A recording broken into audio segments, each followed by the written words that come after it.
Sure, Dayam.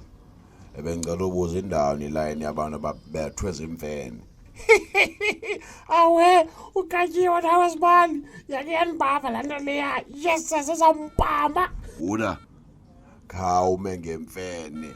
Ndiyabuza.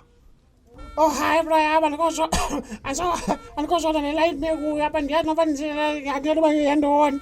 Yo, mizuzu. Kaloku. Mama akwazi ubona thina simonezi straight engampompozanga. Makawumpompoza qala umama, makuqala ichwene. Kwathi nana, ufuna ntoni umenze esithubeni? Uthi abantu mabahambe phi kule kliniki yam? Ufuna ntoni? Hayi, Thetha kwathi nana, sukomiwa. Ufuna ntoni? Ii-condoms? Une-drop?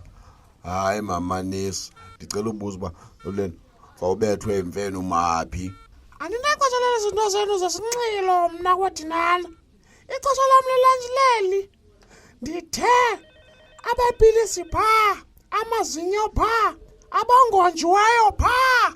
Okay, enkosi mama Ndithe phaa mfana ndini, phaa.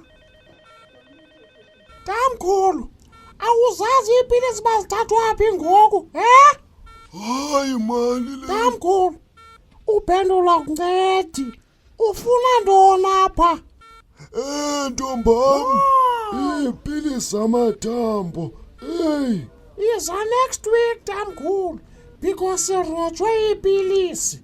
So nezamathambo bazithathe zonke, kwa-ARVs, kwanto bayazitshaya abantwana. Loo nto sewundimoshele nexesha lam lelantshi. Hayi no. Right.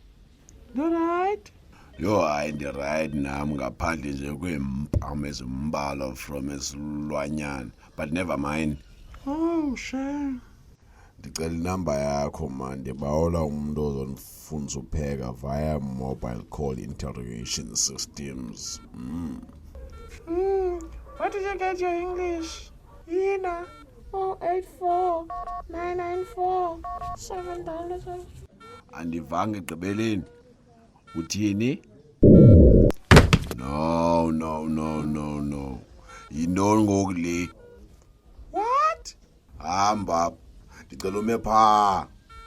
Ngase uyoma phaa noba kusebaleni. Or hamba uma phaa. Ayikho le. Qumopso. Hey nina, akukho kwa all you need is love apha.